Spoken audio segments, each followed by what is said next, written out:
Hola a todos, estamos con Luca Villavecchia. ¿Villavecchia es? ¿O Sí, Villavecchia?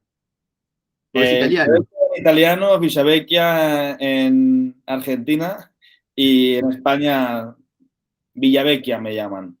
O Ah, sea que como te salga. En Italia sería Villavecchia porque es doble C y doble claro, L.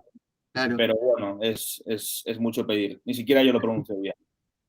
No, está muy bien. Yo soy colota, pero colota. Eh, todo vino de Italia. Sí, Te presento, pues ya te quería preguntar por un libro que me encanta, pero vamos a presentarte. Es el editor responsable de Gatopardo Ediciones, una muy hermosa editorial independiente española.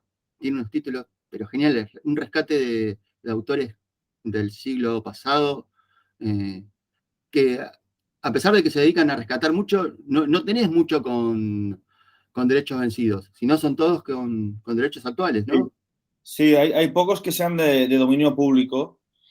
Que me vengan a la memoria ahora, se me ocurre, por ejemplo, Los perezosos de Charles Dickens y Wilkie Collins, Sí. una novelita que escribieron a cuatro manos, y algún que otro título más, pues Lo que Macy sabía de Henry James, pero después tenemos muchos títulos de autores pues considerados secundarios en su época o pues muchas escritoras mujeres como Elizabeth Taylor o Barbara Pym que escribieron a mediados del siglo XX y que ahora se están recuperando y se están recuperando cierto prestigio, ¿no? Tanto en el mundo hispanohablante como incluso en el mundo anglosajón.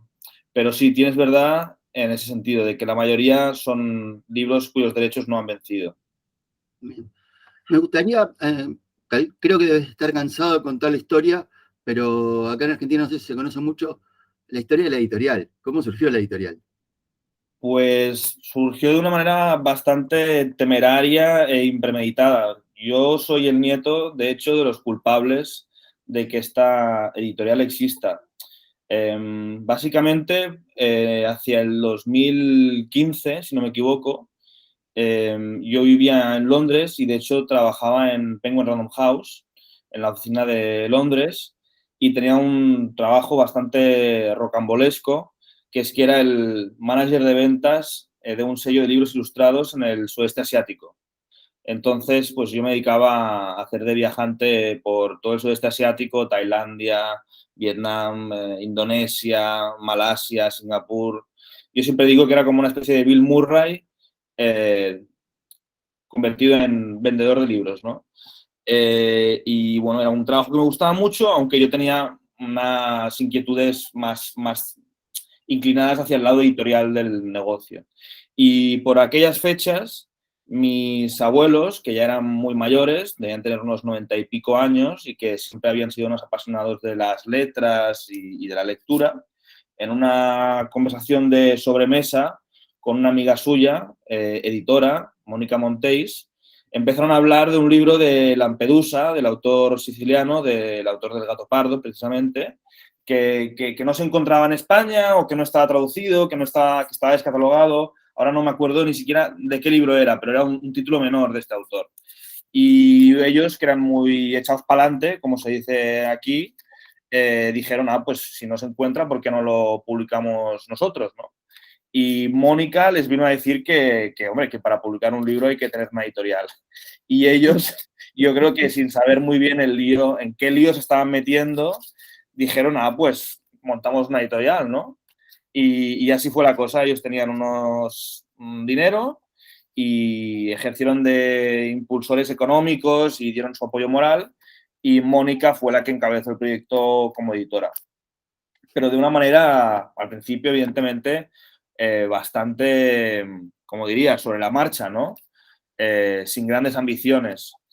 Y pasados 3 o 4 años yo vuelvo a España, me incorporo a la editorial y hace pues 2 años, si no me equivoco, porque ahora ya en los últimos tiempos ya no he perdido la noción del tiempo con la pandemia, pero básicamente yo empecé a dirigir la editorial hace, bueno, 2 semanas antes del primer confinamiento, o sea, en el peor momento imaginable, cuando todo se fue a pique. Y nada, bueno, mis abuelos fallecieron hace 4 años. De hecho, mi abuelo falleció como 3 o 4 días después de que yo empezara a trabajar en Gato Pardo, pero se llegó a enterar, cuando ya estaba un poco ido, se llegó a enterar. Así que nada, como veis, es una editorial independiente, muy, muy familiar y que trata de salir adelante y de consolidarse poco a poco, ¿no? Y bueno, me hace especial ilusión estar con vosotros porque precisamente desembarco en Argentina a través de los amigos de Valduter, está siendo muy, muy bonito, estamos recibiendo muy buenas reacciones de los lectores, nos empieza a conocer, estuvimos también en la Feria de Buenos Aires y además vamos a empezar a publicar también a algún que otro autor argentino. Ah, qué O bueno sea eso. que, aunque no he estado nunca ahí físicamente, siento que es una relación estrecha. Bien, ¿y ya podés decir algo que vas a editar de autores argentinos? Sí, pues voy a empezar por un libro de Edgardo Scott, Ah, que se titula Caminantes, que lo publicó en Rodot. Argentina. Sí, exacto. Es un ensayito, lo vamos a publicar a finales de este año y el año que viene seguiremos con una novela espléndida de una autora que ni siquiera en Argentina es muy conocida o siquiera sospecho leída y que a mí me dejó maravillado, que se titula Elvira Orfe, perdón, ella se llama la autora Elvira Orfe. Entonces vamos a publicar una de sus novelas más importantes en España el año que viene, aún no sé exactamente en qué fecha. Ah, bien, bien. Y acá que supongo que próximamente, voy a empezar por el final, pero fue un fenómeno grande, estado de malestar. Sé que ustedes en España publicaron el segundo libro ya, o Sí, un segundo libro que creo que es anterior a estado de malestar, ¿no? exacto, sí, sí. El que publicamos primero en la editorial es Estado del Malestar y el que hemos publicado este año es No y Mil veces No, que tiene un registro y un tono bastante parecido, muy, muy sarcástico, muy afilado. Una crítica bastante desternillante de lo que se llama, lo que se suele llamar los first world problems, ¿no? De esta gente que vive en las sociedades más aparentemente más privilegiadas y más ricas y bienestantes del mundo y aún así encuentra cualquier excusa para complicarse la vida. Pero sin duda, Estado del Malestar de Nina Like ha sido un antes y un después en la editorial, ¿no? Hay libros que pueden cambiar el rumbo tanto de un autor, me imagino, como de una editorial. Y en este caso, Estado del Malestar en España tuvo una acogida espectacular. Yo creo que porque es un libro que conecta muy bien con la gente en el momento actual o en los tiempos recientes en los que estamos todos bastante quemados y hartos de todo, ¿no? Entonces, creo que por eso mucha gente se identifica con la narradora, con la protagonista del libro, que es una mujer que básicamente está hasta arriba es médico de cabecera, médico de familia, y está hasta arriba de sus pacientes, que son todos unos neuróticos, que ven la sociedad del bienestar más avanzada del mundo y aún así encuentran motivos para quejarse de todo, ¿no? Entonces, ella no puede más y creo que esta sensación de hartazgo, pues, tiene un efecto catártico sobre muchos lectores, por lo que me está llegando. Y sorprendentemente también lectores argentinos. Lo hemos impreso allí, lo hemos impreso en Argentina y bueno, supongo que ahora estará circulando bastante por ahí y creo que a la gente lo está leyendo bastante, o sea que me alegro me alegro de que siga ese éxito, ¿no? ¿Te lo esperabas? Quedaría muy bien si dijera que sí ahora. Eh,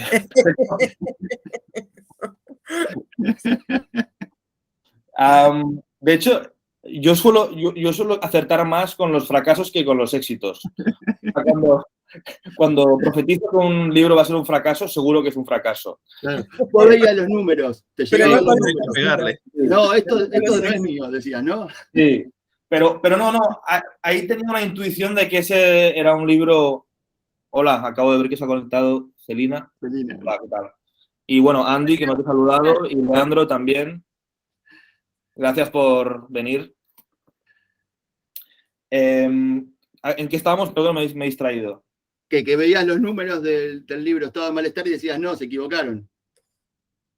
¿Los números de ventas o de qué? Claro, te decía, Claro, mirá, de mirá lo que ventas, se de vendió. ventas. Y vos decías, Claro. no, este no es mi libro.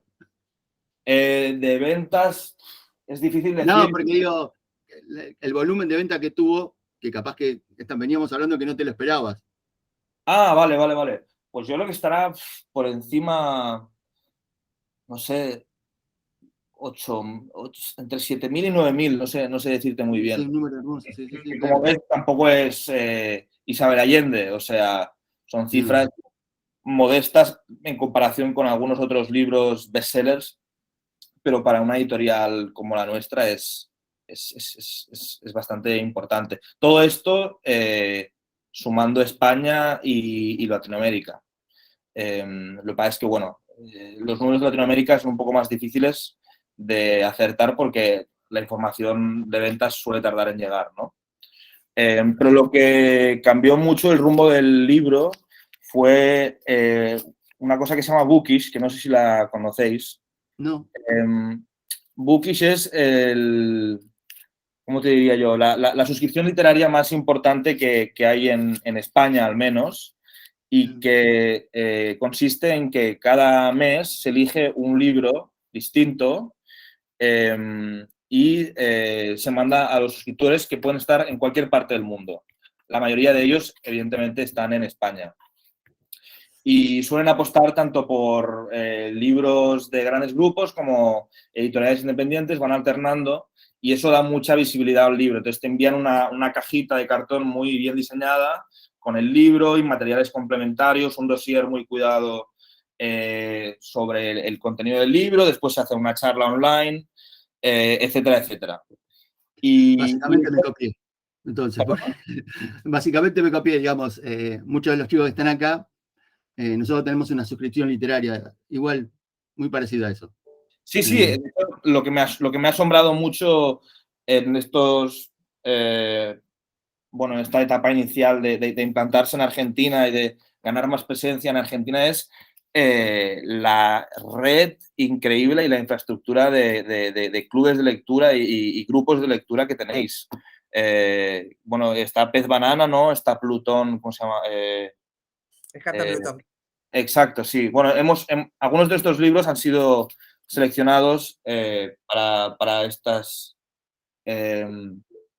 grupos y ya os puedo decir que en España no tenemos un equivalente realmente, aparte de Bookish.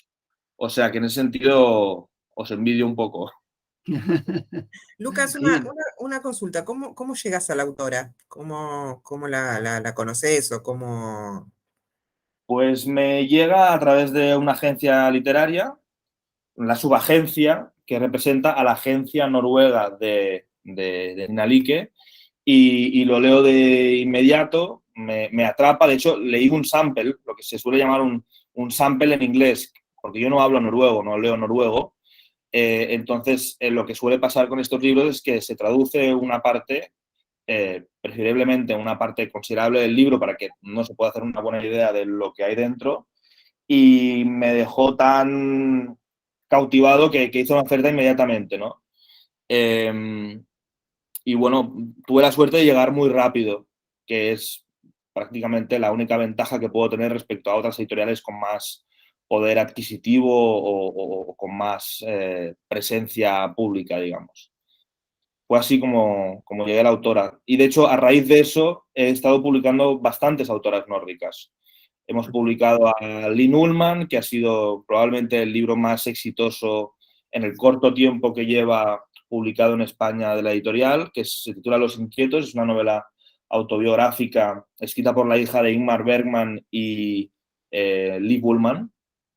Es una maravilla de novela que acaba de ser nominada aquí en Cataluña al premio que otorgan los libreros. También hemos publicado a Linda Bostrom Nausgaard, que es la exmujer de Karl Ove Nausgaard, que seguramente conoceréis más. Y acabamos de publicar también a una mujer muy joven que se llama Johanna Hetman, una novela que se llama Trío, que también la cogió Bookish. Y bueno, vamos a seguir un poco en esa línea nórdica. Bien. Porque en el catálogo tenés mucha literatura inglesa. Sí, sí, de hecho yo diría que la mayoría de los libros que tenemos son de autores o estadounidenses o británicos. Bien. Y la verdad que es una editorial muy literaria, pero sobre todo literario, porque te dividís entre literatura y ensayos, pero los ensayos son muy literarios. Sí, sí, Inclusive rescatás, sí. sí. ¿Vos venís de la literatura? No. ¿Vos estudiaste comercialización o no? No, que va, yo estudié, no sé si se dice allí humanidades, el grado de humanidades. Aquí era lo que se solía llamar filosofía y letras, ¿no? Ah, ok. Que es una carrera muy bonita de la que se sale sabiendo un poco de todo y nada de nada, porque haces un poquito de literatura, un poco de historia, un poco de filosofía, un poco de arte, etcétera, etcétera. Y yo tenía más inquietud por la parte de las letras, también por descarte, porque soy tan pésimo en ciencias que tampoco tenía otro destino posible. Y nada, yo soy de la generación de la crisis, acabo de estudiar pues en el 2023 o así, ya os podéis imaginar la situación que había, y había hecho de becario de muy joven en Libros del Asteroide, que seguramente conoceréis también. Había hecho algún que otro trabajito editorial, pero la verdad es que lo veía muy precario, muy precario, muy precario. Y de hecho decidí cambiar de rumbo y me fui a vivir a Londres y pues mira, carambolas de la vida. Me prometí a mí mismo que no me dedicaría a los libros y he vuelto. Pero tengo que decir que soy verdaderamente un privilegiado porque he tenido la suerte de que a mi familia le interesó esto y mis abuelos quisieron impulsar una editorial y tuvieron los medios para hacerlo, ¿no? Y yo pues me he encontrado con este proyecto ya en un estado ya un poquito construido, ¿no? Entonces mi misión ha sido, o está siendo, pues hacer que sea viable financieramente y que siga creciendo. Eso sí, también tengo que decir una cosa que puede servir como aviso para navegantes, que a veces la gente creo que tiene una idea un poco como de muchas otras profesiones, muy romántica de la profesión de editor, y creo que lo es en esencia, ¿no? Sobre todo por la meta final, pero que cuando me viene muchísima gente que me dice, gente joven, que quieren dedicarse a los libros, cómo lo pueden hacer, o me mandan su currículum, y yo siempre intento casi asustarles, como disuadirles al máximo y contarles todos los horrores que implica ser editor. Es una especie de prueba de algo, y si aún así quieren dedicarse a ser editores, entonces tal vez están en el camino adecuado. Pero lo que quiero decir es que de la profesión de editor, el 5% o el 10% tal vez tiene que ver con la literatura propiamente dicha, en estado puro, ¿no? El resto, al menos en una editorial independiente, el resto del tiempo se te va en hacer paquetes, mirar que estén bien las redes sociales, que si la web está bien diseñada, que si hay unos paquetes que no han llegado bien al distribuidor en México, que si el contrato se ha extraviado, si es una serie de factores que te ocupan la mayor parte del tiempo, que son de la gestión del día a día, ¿no? Entonces, bueno, quiero decir que por mucha vocación literaria que tenga uno, si no está muy pendiente de la parte del negocio, una editorial de estas características se hunde rápido. ¿Es grande? ¿Tenés muchos empleados allá? Unos 100, ciento y pico. No, es broma, es broma. Tengo... Sí. No, me 100, científico, dije. No. Que va. En la oficina estoy yo pues a jornada completa, que además estoy empotrado en el estudio de arquitectura de mis padres son arquitectos, y entonces conmigo trabaja Andrea Genovart, que trabaja media jornada y que bueno, ella se encarga de la comunicación, la prensa y las redes sociales y de apoyar un poco con el mantenimiento de la oficina y el trabajo cotidiano. Y aparte de esto, pues tenemos colaboradores externos, tenemos una coordinadora editorial, editora de mesa, diseñadora, traductores, correctoras, etcétera, etcétera. Pero digamos que como empleados fijos internos somos 2. ¿Cuántas veces te arrepentiste de haber tomado las riendas? Cada día. Cuando, cuando veo el servidor, veo las cifras de ventas y digo, madre mía.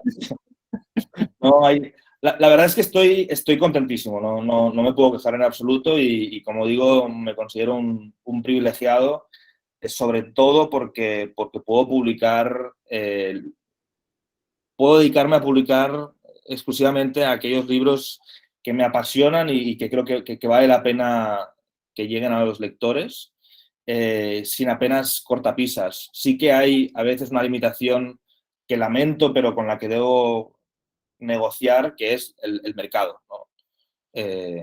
Pues no necesariamente publico todos los libros que me gustaría publicar. A veces hay libros más raros o más extraños o heterodoxos, ¿no? O exigentes que tal vez me cuesta decidirme a publicarlos porque me da miedo pegarme un batacazo y que los números no salgan, ¿no? Y pues eso es una verdadera lástima, pero sí que hay ocasiones también en las que he aprendido porque me he dado un capricho, por así decirlo, o si no un capricho, pues me he salido un poco de la línea y he publicado algo un poco más difícil de leer y las cifras de ventas no han acompañado y por desgracia esta es una empresa pequeñita que tiene que tener una mínima solvencia económica, ¿no? También tengo que decir que me da la sensación de que en Argentina donde tenéis una base de lectores, una cultura literaria tan potente, mi sensación es que a veces los lectores están más abiertos a cosas un poco más diferentes del mainstream, por así decir, ¿no? Es decir, que lo que aquí se considera, por así decir, siendo muy rápido, experimental, en Argentina tal vez es acogido con menos escepticismo o con menos reservas, ¿no? Esa es un poco mi impresión desde la distancia. Tal vez, no sé si estaréis de acuerdo con eso. Sí, sí, en realidad hay, eh, teníamos unas editoriales muy grandes que habían nacido acá en Argentina y fueron absorbidas por los grandes grupos. Ah, sí, Y hace unos años que empezó una movida de editoriales independientes y que son muy colaborativas entre sí, sí, que se apoyan entre ellos. sí, Y creo que vinieron a llenar ese vacío que dejaron cuando los grandes grupos las chuparon a las editoriales sí, importantes que teníamos. Y lo sí. ocuparon bien ese lugar. Entonces hay un movimiento literario increíble. De hecho, muchísimas librerías como la mía, independientes, nos dedicamos solamente a este tipo de editoriales. Y es un mercado que funciona, que crece, Sí, gracias sí, a sí, Dios. sí. Y allá en España también pasó algo similar. Sí, sí, sin duda. O sea, ahora mismo el ecosistema de editoriales en España es riquísimo y ya es casi un tópico decir que nunca se ha editado tanto ni sobre todo tan bien como se edita ahora, ¿no? Eh, Creo que precisamente porque las editoriales chiquitas como Gato Pardo, por ejemplo, su mayor baza, ¿no? Es precisamente que no pueden fallarle al lector en ningún aspecto. No tienen margen de error. No puedes bajar la guardia en ningún momento. Entonces, la factura física de los libros, el diseño de las portadas, los paratextos, la corrección de la tripa, ¿no? Del texto en sí, el trabajo sobre la traducción, todo lo que implica el proceso de llevar el libro al público y que llegue en las mejores condiciones, una editorial tan pequeña tiene que hacerlo de manera impecable porque es la manera de destacarse en un mundo tan lleno de editoriales, ¿no? Y eso se nota. A veces hay editoriales muy pequeñas que son mucho más exquisitas que otras editoriales que tienen más medios o más alcance o más repercusión, ¿no? 100%. El tema de la corrección me parece un punto re interesante porque habiendo autores buenos, con títulos buenos, en editoriales grandes, se nota falta de corrección, se nota, uno leyendo ve que pasan errores, ¿sí? Y de las chiquitas yo no me ha tocado, por lo menos, experimentar eso de decir, bueno, esto está mal, o sea, algo está mal, o hay una S de más, o está mal traducido, o no tiene sentido la oración, le falta un punto o algo. Sí. En las grandes yo he experimentado en el último tiempo bastante eso. O sea, que en un libro que de 200 hojas te encontrás con que en la sumatoria de 5 o 6 hojas, así dispersas en todo el libro, tenés errores. Sí, Tenés errores.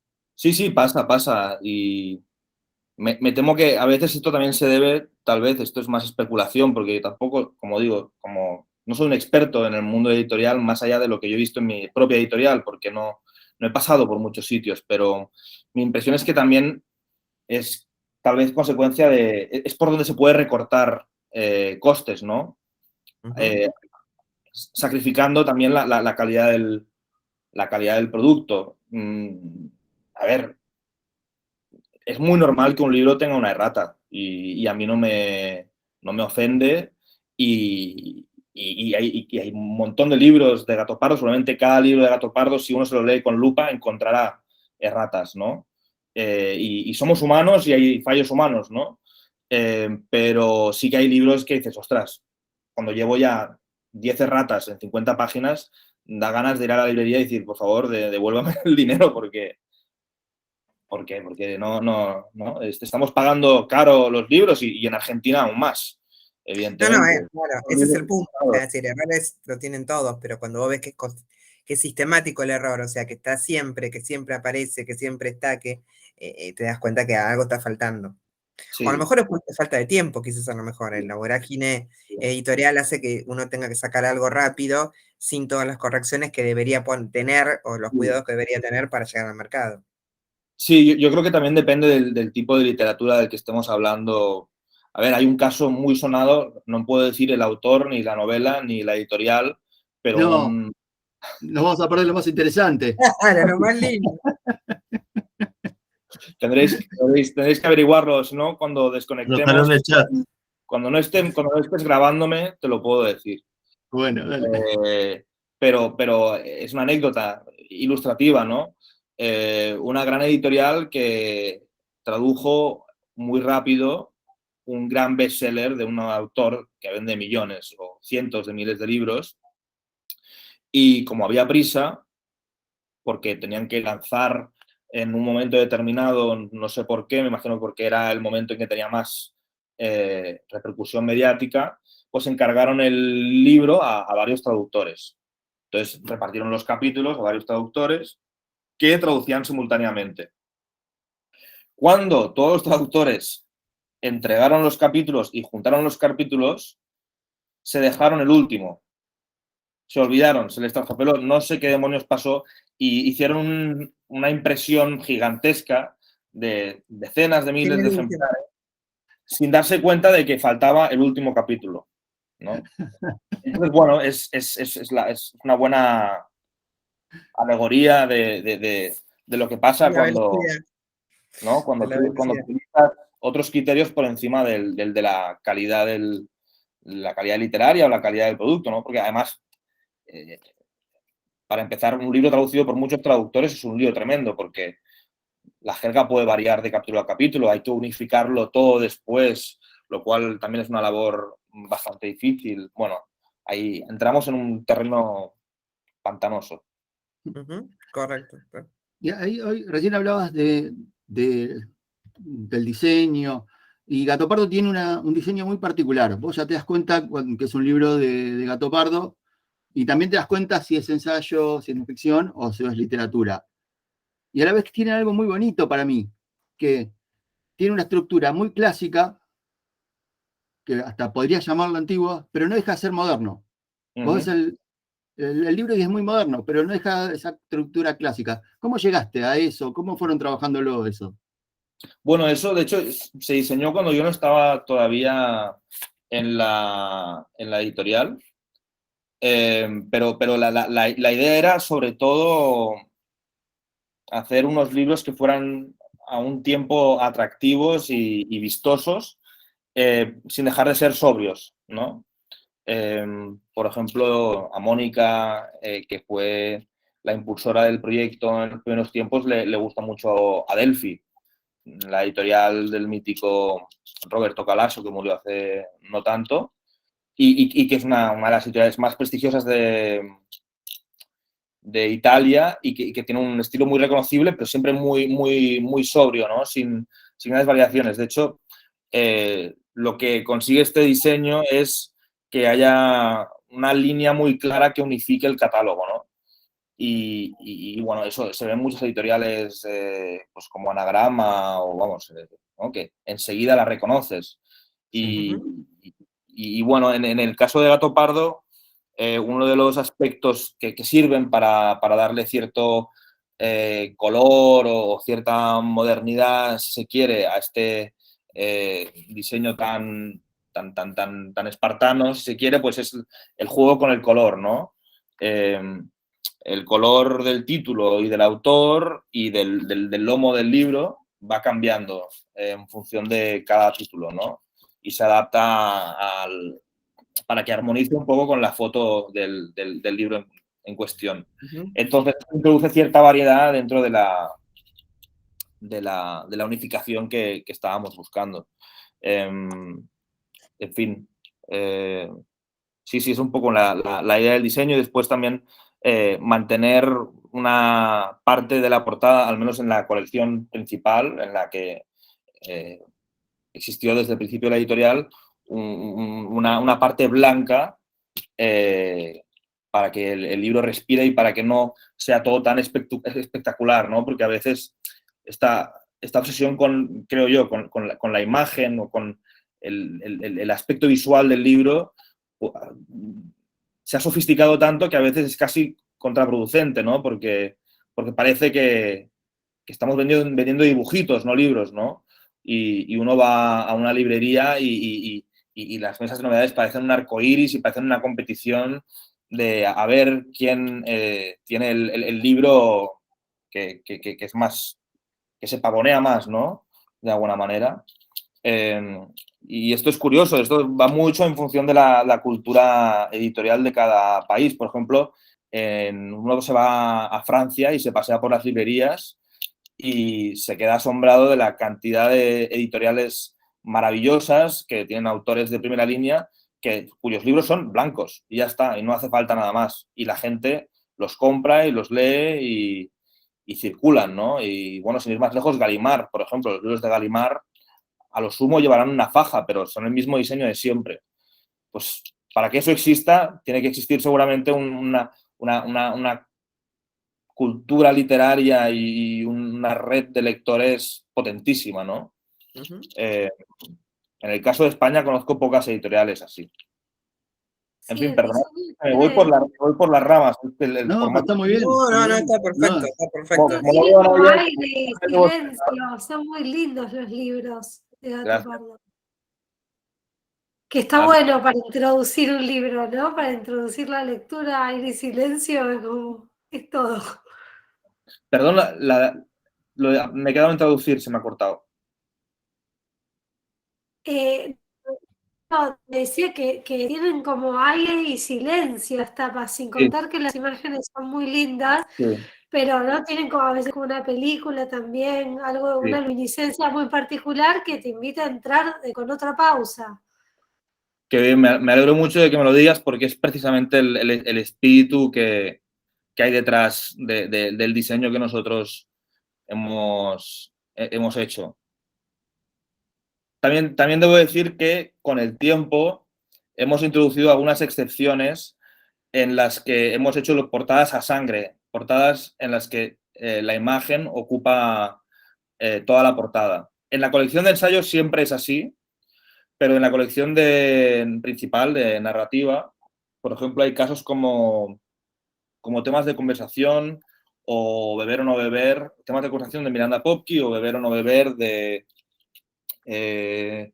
Lawrence Osborne, en los que la imagen ocupa toda la portada. Pero eso se debe a una razón muy pedestre, que es que como yo me encargo de buscar las portadas y os aseguro que es una labor agotadora, a veces si encuentro una portada que se adapta a ese formato perfectamente, no puedo renunciar a ella, ¿no? Y entonces, en algunos casos creo que se justifica esa decisión, ¿no? Básicamente las portadas las encuentro yo en Pinterest, buscando durante horas y horas y horas hasta que quedo desquiciado de ver imágenes. Quiero pasar un poco a los autores. Hay alguien que a mí me gusta mucho, Simonetta Agnello. Contanos un poco sobre ella. Tiene 2 libros totalmente distintos. Una gota de aceite, que es un viaje a Italia, y después otro que más, donde cuenta la experiencia con su hijo, ¿no? Sí, Nadie puede volar. Sí, Nadie puede volar. El último que publicamos de ella fue Nadie puede volar, que está escrito en colaboración con su hijo.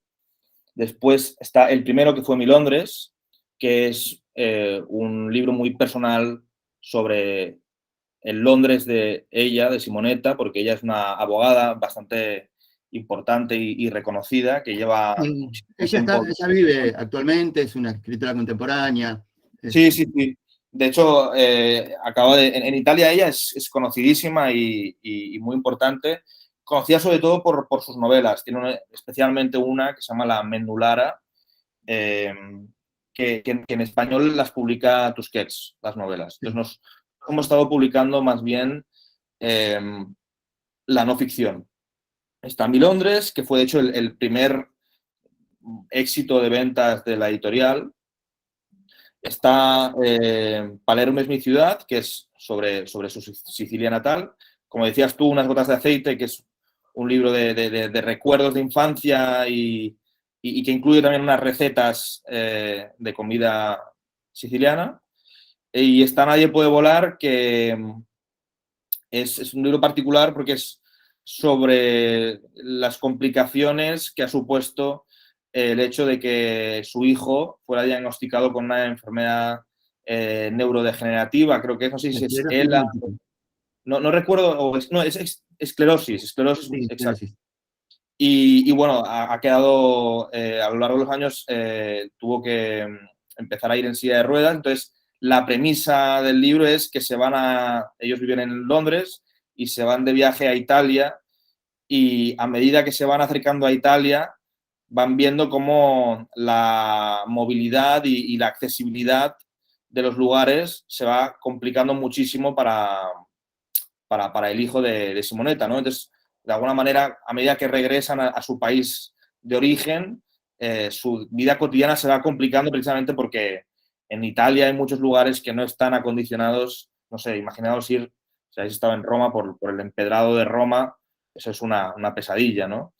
Y eso después se extrapola y se convierte en una reflexión sobre qué significa la minusvalía y qué implicaciones tiene.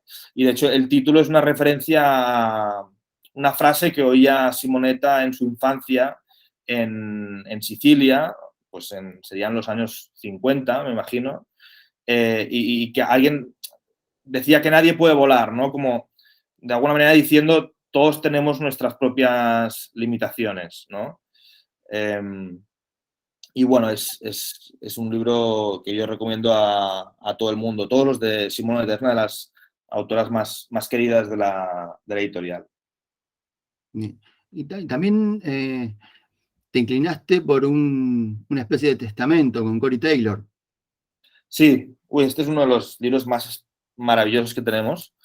Aunque bueno, el problema es que a veces un título echa a la gente atrás, ¿no? Y por razones absurdas. Y en este caso creo que desgraciadamente hay gente que no quiere leerlo porque les intimida el título, que es muy contundente, y el tema, ¿no? Pero es uno de los libros más luminosos y más vitalistas y con modelos que tenemos. Perdona, ¿que querías decir algo? No, eso iba a decir. El título es Morir. Una vida.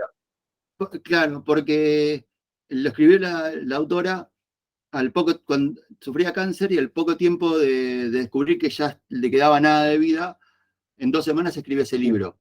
Sí, pues... Y a mí lo que me pasa es que ese tipo de libros no hablan de la muerte, hablan de la vida. No, claro, es que precisamente ese es el punto, sí. Entonces no sé eso que decís vos, como que te asustan. Al contrario, me parece que es alguien que ya está dejando la vida, te está diciendo, loco, la vida es por ahí, yo ya la pasé.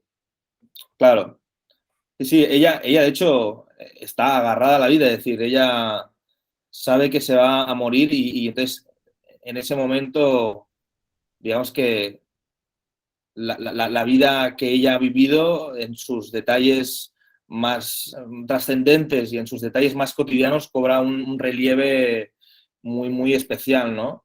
Entonces empieza a tirar del hilo y empieza a hablar de su infancia, de su familia, que era una familia bastante disfuncional y peculiar, de su propia familia y cómo ella construye su familia un poco a la contra de el entorno doméstico en el que ella tuvo que crecer. Y después tiene una perspectiva muy, muy humorística y muy desenfadada sobre la muerte. Precisamente lo que intenta combatir es el tabú de la muerte que hay hoy en día, ¿no? Y cómo eso convierte a la muerte, ella creo que lo llama un monstruo silencioso o habla de un silencio monstruoso, ahora no me acuerdo, que lo único que hace es que la muerte sea una sombra aún más intimidante, ¿no? Y está lleno de anécdotas, además, para troncharse de risa. Por ejemplo, pues la mandan a un psicólogo de oficio, un psicólogo que ofrece el gobierno australiano cuando ya sabe que está en fase terminal y la psicóloga, una mucho más joven que ella, le pregunta, bueno, ¿y qué es lo que te trae aquí? ¿Qué te pasa, no? ¿Cuál es tu dolencia? Y ella dice, bueno, es que me estoy muriendo. Y entonces la psicóloga coge una especie de catálogo de síntomas, bueno, de patologías, por así decir, y no le sale morir como una patología o como una cosa a tratar. Entonces dice, bueno, vamos a poner que tienes trastorno de adaptación, ¿no? O sea, ¿cómo le dices a alguien que se está muriendo? Pero Corey Taylor, pues mira, se ríe, ¿no? O después tiene unas reuniones semanales o periódicas, en cualquier caso, con un grupo de gente que también se está muriendo, ¿no? Son como alcohólicos anónimos, pues en este caso serían moribundos o murientes anónimos. Entonces quedan en un bar y hablan con un humor muy negro y muy descarnado de lo que les está pasando, ¿no? Aparte de esto, está lleno de reflexiones maravillosas sobre cómo podemos hablar de la muerte desde una perspectiva laica o secular, ¿no? Como ella no es religiosa, pero ella comenta que claro, que todos los rituales, al menos en Occidente, los rituales en torno a la muerte, el lenguaje, los códigos que manejábamos para confrontar la muerte, provenían sobre todo de la religión y que una vez ese terreno queda en el margen, se abre ahí un vacío en el que no tenemos propiamente o no hemos sabido desarrollar tal vez un lenguaje para hablar de manera fluida y abierta sobre la muerte desde una perspectiva más laica, ¿no? Hay un texto del Marqués de Sade, del moribundo y el sacerdote, que toca también ese tema. Que el sacerdote trata de convertirlo y el moribundo no, y da sus razones. Genial. Ah, qué bueno. Sí, es genial ese texto. Cada uno da sus razones. El que se está a punto de morir, el cura le dice, no tenés nada de qué perder, ya está. Y el otro no, y le da sus razones. Es buenísimo ese texto. Qué bueno, me lo apunto. También hay uno muy bueno que tiene ciertos puntos en común, que es, y mucho más conocido, que es El año del pensamiento mágico de Joan Didion. Sí, que también lo recomiendo mucho. Sí. Y a ver, ¿qué joyitas tenés ahí dentro del catálogo que decís, esto le tienen que dar atención porque no los va a defraudar? Vale. Uy. A ver, esto es como elegir entre papá y mamá ahora, hay muchas. Espera, que voy a abrir el catálogo, lo tengo aquí en formato digital. A ver. Pues empezaría tal vez por Los inquietos de Lynn Ullman. Ahora no recuerdo si ha llegado a Argentina o no. Es que me parece que no. Justo ese no. Todavía no. Fíjate, metete en Delibooks, así los puedo vender. Vos me decís, recomendá lo que tenemos ahí. Escribe por el chat cuál tienes más esto. Claro. Vale, pues vamos a irnos un poco atrás. Mira, por ejemplo, como hemos hablado mucho de la colección de narrativa, a mí me gustaría recomendaros un libro del que estoy particularmente satisfecho porque es el primero que publicamos en la colección de ensayo y que se titula Clics contra la humanidad, que es de James Williams, que de hecho estuvo hace poco en Chile presentando el libro, curiosamente. Bueno, no sé si habéis visto el documental de Netflix del que se habló bastante hace un año y pico, que se titula, en España se titulaba El dilema social. No. No sé si os suena, The Social Dilemma. Sí. Sí. Sí, ¿no? Bueno, pues es una idea parecida, pero en libro y con una perspectiva mucho más profunda y filosófica. Y la historia de este libro es que James Williams era un alto cargo de Google, era estratega en Google y de hecho bastante exitoso. Había ganado el Founders Award, que es el galardón más importante que otorga Google a sus trabajadores, por su trabajo precisamente en el ámbito de la publicidad dentro de Google. Y él estuvo ahí 10 años hasta que un día se cayó del caballo, ¿no? Y se dio cuenta de que no podía seguir pretendiendo que el discurso de Google era coherente con la práctica de Google, ¿no? Estos grandes ideales que nos vende Google acerca de su misión en pro de la democracia y de la comunicación entre humanos, etcétera, etcétera, pues el que había visto La bestia desde dentro conocía todos los trucos y todas las estrategias que tiene Google básicamente para engancharnos a la pantalla, ¿no? Y quien dice Google puede decir cualquier otra gran compañía tecnológica, ¿no?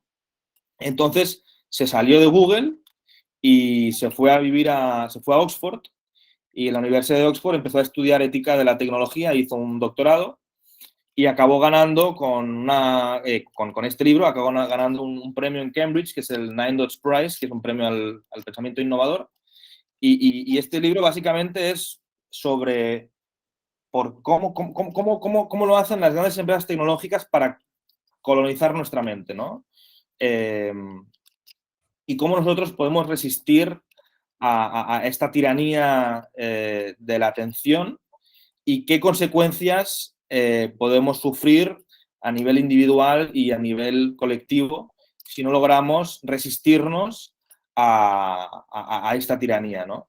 Y es un ensayo muy fácil de leer, muy accesible, pero también muy riguroso y que se remonta a la antigua Grecia y se remonta a la anécdota de Diógenes, el cínico, cuando le dice a Alejandro Magno, no me tapes la luz, ¿no? Alejandro Magno lo ve ahí en el ágora, en el mercado, y le dice de manera muy arrogante, tú pídeme lo que quieras que yo te lo voy a dar.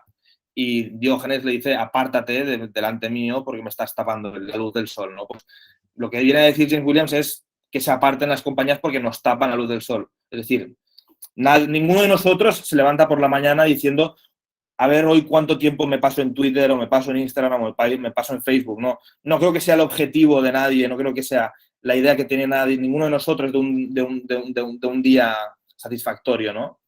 Y entonces lo que dice James Williams es lo que reflexiona mucho es por qué es importante saber prestar atención a las cosas que importan, ¿no? Porque lo contrario, estamos viviendo con un GPS que nos está llevando a un sitio que no queremos, ¿no? Nos está llevando siempre por carreteras secundarias.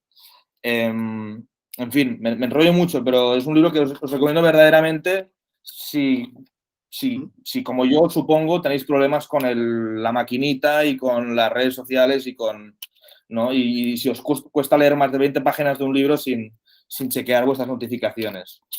Porque lo que dice él precisamente es que aunque nos lo tomemos a la ligera y nos riamos, que realmente esto no son distracciones menores. O sea, esto realmente no son distracciones menores. De manera acumulada son cosas que tienen un impacto brutal sobre nuestra relación con nosotros mismos y con el mundo, ¿no? A mí me cambió mucho la manera de ver las cosas. Así que bueno, el título? Clics contra la humanidad, de James Williams. Y el subtítulo es Libertad y resistencia en la era de la distracción tecnológica. Bien. Vicky. Hola a todos, gracias Tincho. Hola Lucas, ¿cómo estás? Un, Hola, un gracias por placer. ¿Me escuchan ahí? Sí, Sí, sí, Sí. sí. está con poca señal. Bueno, un placer enorme escucharte. Estaba acá repasando tu catálogo y tengo una pregunta que tiene que ver lisa y llanamente con la edición, ¿no? Y la pregunta es, ¿cuántos libros de tu catálogo realmente te gustaron y son libros que vos hubieses comprado de otra editorial? ¿Y cuántos no te encantaron, pero que comercialmente entendiste que podría haber lectores para esos libros? Mm. Y qué difícil, ¿no? También como que pienso elegir esos libros que quizás uno no leería, pero bueno, con mirada de editor y con una intuición también de lo que pasa del termómetro lector, entender que puede ser algo valioso para el catálogo. Sí, sí. Pues es una buena pregunta porque es algo que la gente no suele preguntar mucho o que los editores no suelen comentar mucho tampoco, ¿no? Para empezar, creo que es interesante decir algo y es que como cualquier vocación o cualquier afición que conviertas en trabajo, siempre hay un efecto paradójico, que es que te puedes quemar un poco de... Yo, por ejemplo, adoro leer y es el sueño de mi infancia o de mi adolescencia o de mis años más jóvenes que me paguen por leer. O sea, si alguien me lo llega a decir hace 15 años, empiezo a dar vueltas gritando por la calle porque parece una utopía, ¿no? Al mismo tiempo, y lo valoro y me encanta, ¿no? Pero sí que es verdad que te embota la cabeza, ¿no? Y pasarte cada día no sé cuántas horas leyendo o picando, ¿no? Zapeando, haciendo zapping entre libros, pues hace que a veces pierdas un poco la frescura, ¿no? Y de repente ya no sabes si es que los libros no te están gustando o es que estás tan atontado que ya no sabes percibir la maravilla que tienes delante, ¿no? Aún así, tengo que decir que a pesar de que muchas veces estoy leyendo y ya no sé ni lo que estoy leyendo porque llevo horas sumergido en letras, hay un momento en el que de repente si hay algo bueno es que es una cosa física, es inconfundible, de repente se te activa, notas como un calambre, ¿no? Nabokov decía que notaba una especie de escalofrío por el espinazo, ¿no? Pues algo de eso hay, ¿no? Y entonces, idealmente, cada libro que yo publico tiene que producirme de alguna u otra manera una sensación así. Un vértigo o una euforia o una ilusión de que yo voy a ser la persona que va a poder, de alguna manera, ponerlo al alcance de muchos, espero muchos lectores. Como decía antes, creo que antes de que te conectaras hay una limitación que es el mercado. Es decir, yo puedo leer libros que me entusiasmen, pero que después de pensármelo mucho y muy a mi pesar, no me atrevo a publicarlos porque sospecho que no van a ser leídos por un número de gente que los haga viables, ¿no?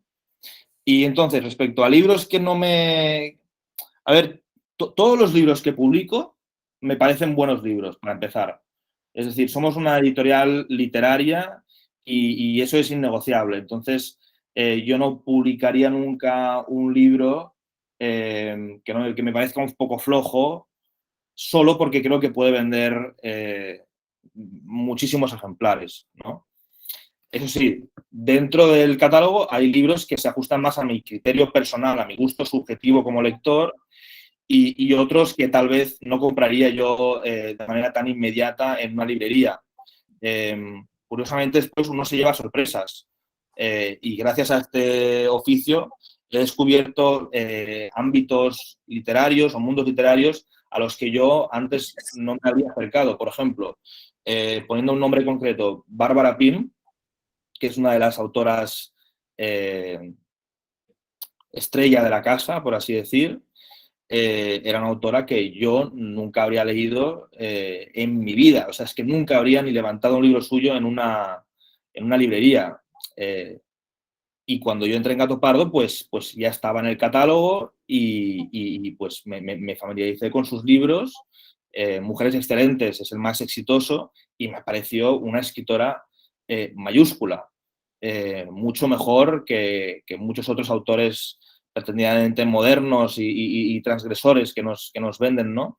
Y es pues, lo que mucha gente con prejuicio podría considerar literatura de la hora del té, ¿no? O literatura femenina, pero que en cambio es mucho más que eso. Yo, por ejemplo, creo que Cuarteto de Otoño, que es la última novela suya que hemos publicado, es una obra espléndida. Incluso me consta que a Alan Pauls, eso me sorprendió, a Alan Pauls le encantan los libros de Bárbara Pym, curiosamente, ¿no?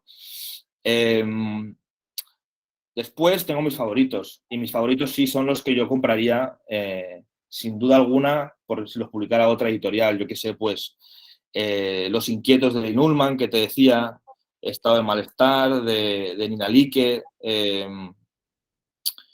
¿qué más? Morir, de Corey Taylor, es un libro... Ah, mira, Morir, de Corey Taylor es un libro que me parece espléndido. Tenemos a una autora muy peculiar que se llama Marie Ndiaye, que es francesa, que tiene una novela que parece un thriller, pero que en realidad no es exactamente un thriller, que es Mía es la venganza. No sé. No hay ningún libro que te pueda... Por suerte no hay ningún libro que te diga, no, este libro lo publiqué porque creía que podía servir publicarlo por algo, pero realmente lo detesto o no me gusta, ¿no? Claro. ¿Y qué tema, justo ahora que decís de esta autora francesa, bueno, justo que acá tengo el de Nina Like, no sé cómo se dice, que es noruega, creo. ¿Qué tema? También el tema de la traducción, ¿no? Creer en una historia o en una obra y después todo el proceso de traducción. Muchas veces pasa, ¿no? Que uno lee libros y que las traducciones no son buenas, y uno se da cuenta que quizás no se engancha tanto con la lectura, pero porque hay algo quizás en la traducción. Pero bueno, en definitiva eso termina como desconectándote del libro, ¿no? Eso también es todo un tema a la hora de pensar un catálogo. Sí, la traducción es importantísima porque puedes convertir un gran libro en un mal libro si la traducción está mal, ¿no? En nuestro caso, tenemos una serie de traductores y traductoras con los que llevamos trabajando, en algunos casos, bastantes libros y con los que colaboramos y con los que tenemos un proceso de trabajo sobre el texto y de revisión bastante exhaustiva para asegurar que tiene la máxima calidad posible. Yo diría, de hecho, que en términos, es la parte más indispensable. O sea, si falla eso, se derrumba todo el edificio, ¿no? Además, bueno, en vuestro caso, claro, hay otras cosas, ¿no? Que es que nuestras traducciones seguramente a veces a vosotros suenan un poco raras, como o supongo que os pasa con algunos libros que llegan de España, ¿no? Que hay ciertas expresiones y ciertas... Bueno, está todo el debate en torno al voseo, ¿no? Y si el voseo tiene que ponerse en la traducción o no. Pero es un mundo fascinante. La traducción de los títulos, por ejemplo. Estado del malestar, esto es más una curiosidad, pero Estado del malestar en noruego no se titula Estado del malestar. En noruego se titula Full Spredning, que traducido literalmente quiere decir metástasis o estado terminal o algo así. Seguramente, Victoria, si hubieras visto metástasis en la mesa de novedades no te lo habrías comprado. ¿Verdad? Tal cual. Claro, nunca había pensado en el título, que es verdad. Sí. Ahora no recuerdo, creo que era un poco más polisémico, ¿no? No era solo metástasis, pero bueno, lo hablamos con la traductora y al final se me ocurrió lo de estado de malestar haciendo el juego de palabras con el estado del bienestar, que al fin y al cabo es un concepto importante en el libro, pero bueno, a veces incluso dentro del sometimiento al libro original y que tienes que ser fiel al original, a veces hay que también tomarte ciertas licencias literarias para hacer que el libro reluzca también en la lengua de llegada, ¿no? Es una labor creativa y literaria también la traducción. Hablábamos el año pasado con la editora de Claire Keegan, acá en Argentina, de Anagrama. Y hay un libro, Tres Luces. Acá en Argentina no se podría publicar con el título original, que no me acuerdo cuál era, porque ya había un registro de eso. Y nos contaba que finalmente a Keegan le parecía más adecuado el título ese, Tres luces, que el original. Dice, mira, no lo había pensado, ese era el título. Qué bueno. Así que a veces pasa esas cosas. Qué bueno. Lucas, y para ir terminando, ¿cuál es el plan editorial de Impresiones en Argentina de acá a fin de año o los próximos meses? Pues eso tienes que preguntárselo a Ian. Bueno, pero hasta la fecha, ahora tengo la cabeza, ya me pilláis claro, sí, son las 1 de la mañana, no olvidé. a la hora del gin tonic, pero creo que las últimas impresiones son Niña de Octubre, de Linda Bostrom-Nausgaard, que salió hace poco en España y que es una novela autobiográfica, por así decir, que está basada en la época en la que ella durante unos años estuvo entrando y saliendo contra su voluntad de un centro psiquiátrico donde fue sometida a terapia de electroshock, que es un tipo de terapia muy polémica hoy en día en la comunidad científica o en el gremio de la psiquiatría, y que de hecho es ilegal en muchísimos países del mundo, pero que resulta que en Suecia sí que está vigente todavía. Y bueno, eso lo narra en paralelo a su vida familiar y a su matrimonio con Karl Ove Knausgaard, que está disolviéndose lentamente, ¿no? Y es un libro muy crudo, muy lírico en la manera en que está escrito y muy impactante sobre cómo afecta a la identidad de una persona, ¿no? Y sobre todo de un escritor, este desplome psicológico, ¿no? Porque lo que queda muy amenazado por la terapia de electroshock parece ser es la memoria, ¿no? Entonces, esta mujer se pregunta qué es un escritor, como lo soy yo, que es un escritor sin memoria, no es nada, ¿no?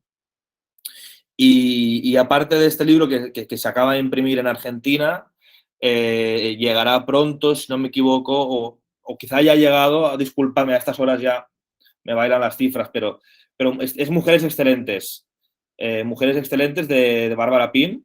Que es sí, ¿verdad? Acaba de salir. Sí, perfecto. Es terrible que el editor no sepa su libro en... es verdad. Pues Mujeres Excelentes de Bárbara Pim, que es el segundo libro más vendido de la editorial y que es un libro al que le tenemos muchísimo cariño y que pues realmente es de estas recomendaciones que no falla, ¿no? Por redes sociales incluso había una época que en la circulaba la etiqueta fiebre Pim o algo así. Porque una vez la gente empieza a leer Mujeres Excelentes de Bárbara Pim, ya sigue con el resto. Y bueno, espero que esto siga y sobre todo que siga, porque lo que nos permite es que los libros estén a disposición de los lectores a un precio un poco más asequible, ¿no? Y que no sean, vamos, artículos de lujo como lo han sido durante tantos años. Sí. Igual el catálogo, digamos, ya para ir cerrando, tenés autores como Andrea Camilleri, el autor del Comisario Montalbano, que no es de la saga Montalbano, creo que lo que tenés. No. Ahí está John Updike, Osborne, no sé, Schneider, Dickens. No, tiene un catálogo hermoso. Sí, tenemos un par de libros de Oates, pero de hecho tenemos un par de libros que ha publicado Fiordo en Argentina. Sí. Ustedes publicaron Desmembrado. Sí. Desmembrado, sí. Exacto. Desmembrado es otro libro que hemos impreso en Argentina y distribuido en Argentina. Creo que fue el primero de ustedes impreso en Argentina, si no me equivoco. Es otra diferencia interesante entre Argentina y España. Los cuentos suscitan más interés o más interés en Argentina que en España, por ejemplo. Y bueno, tenemos a Borges, a Cortázar, ya está. No, pero aparte, Oitz tiene, qué sé yo. ¿No eran españoles? ¿No eran españoles? Sí, tenemos una tradición cuentística inigualable. Sí.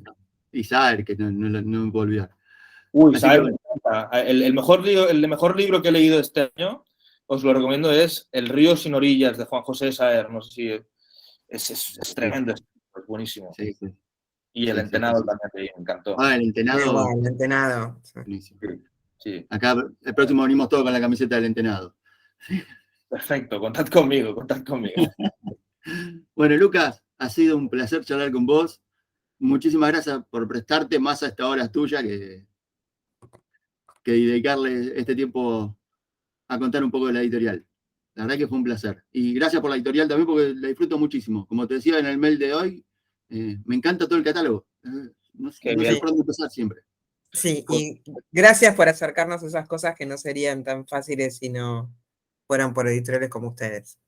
Pues yo os agradezco a todos muchísimo, de verdad, que os hayáis tomado el tiempo de asistir a esta charla, de que os hayáis fijado en esta pequeña editorial, y me hace mucha ilusión, y esto siempre lo digo, pues poneros cara y hablar con lectores de carne y hueso, porque al final la mayor parte del tiempo yo estoy ahí en la oficina de picateclas delante de una pantalla y el lector es prácticamente una entelequia, ¿no? O sea que me hace mucha ilusión y os agradezco que hayáis tenido la paciencia de escucharme. Me doy cuenta de que me enrollo mucho en mis respuestas, me sabe mal, pero es que con este formato no me doy cuenta. Pero bueno, nada, a ver si tarde o temprano puedo ir a Argentina y charlamos en persona. Genial. Serás bienvenido. Genial. Bueno, Lucas, te mando un abrazo grande y muchísimas gracias. Y gracias a todos. Un abrazo fuerte. Gracias. Chao. Gracias mucho. Chao a todos. Chao, chao. Chao, chao. Gracias.